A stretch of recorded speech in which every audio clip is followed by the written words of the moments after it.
Bonsoir à tous. Aujourd'hui, nous verrons que les fortes chaleurs ne sont pas une fatalité avec des vêtements intelligents pour se rafraîchir.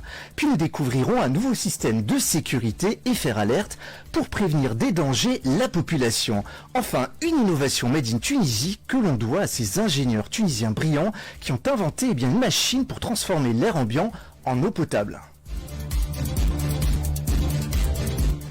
Durant les fortes chaleurs, des vêtements intelligents pour se rafraîchir.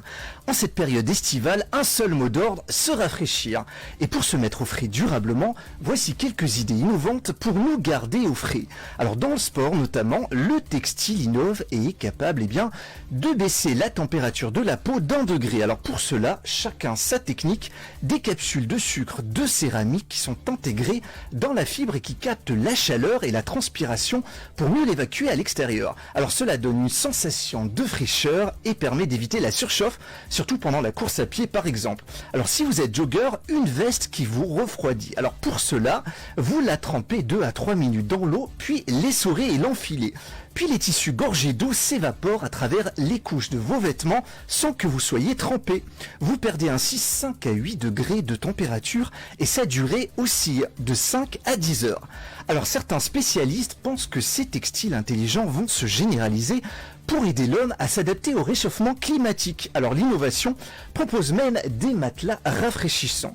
Quand les nuits sont aussi chaudes que les journées, pourquoi ne pas se tourner vers les matelas ou les oreillers rafraîchissants? Notre corps perd 1 degré entre 2h et 5h du matin. Et pour éviter d'être réveillé par la chaleur, il existe donc des matelas rafraîchissants avec des tubulures en silicone dans lesquels circule l'eau. Et vous pouvez même régler la température grâce à un thermocontrôleur qui vous garde au frais. De quoi limiter la transpiration et les bouffées de chaleur.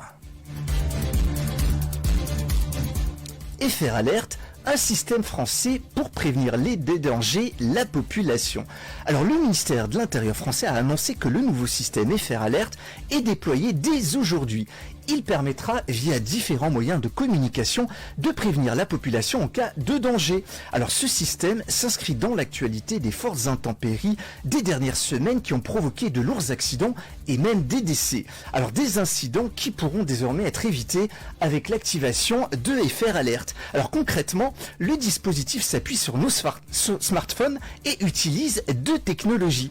Il s'agit pour la première de la diffusion cellulaire. Elle permet d'envoyer une notification sur notre téléphone avec un SMS qui alerte sur le potentiel danger.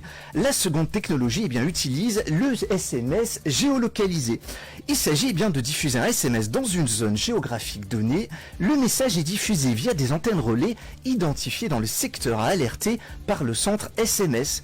On y retrouve des événements comme des inondations, des accidents industriels, sanitaires, biologiques, mais aussi des attaques terroristes. Des ingénieurs tunisiens inventent une machine pour transformer l'air ambiant en eau potable. Et ça se passe en Tunisie. Une entreprise a mis au point une technologie qui réplique le phénomène de la rosée du matin. Leur machine, le Cumulus, parvient à capturer l'humidité de l'air ambiant et à la transformer en eau potable. Alors le concept, c'est vraiment de décliner, comme on le disait, la rosée du matin, décrypte Ihed Triki, un entrepreneur qui a co-créé le Cumulus, une grosse machine blanche capable de transformer l'air ambiant en eau potable. Alors on voit que l'air entre dans la machine et passe par un premier filtre qui nettoie l'ensemble de ces polluants.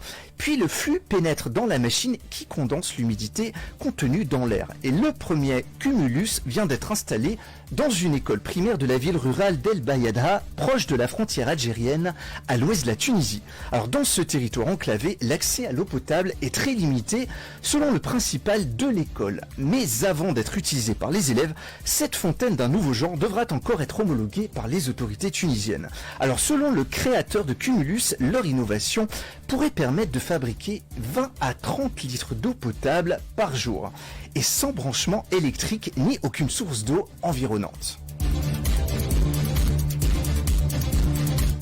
Voilà, c'est tout pour ce soir. On se retrouve mardi prochain à 18h30 pour faire le plein d'actualité.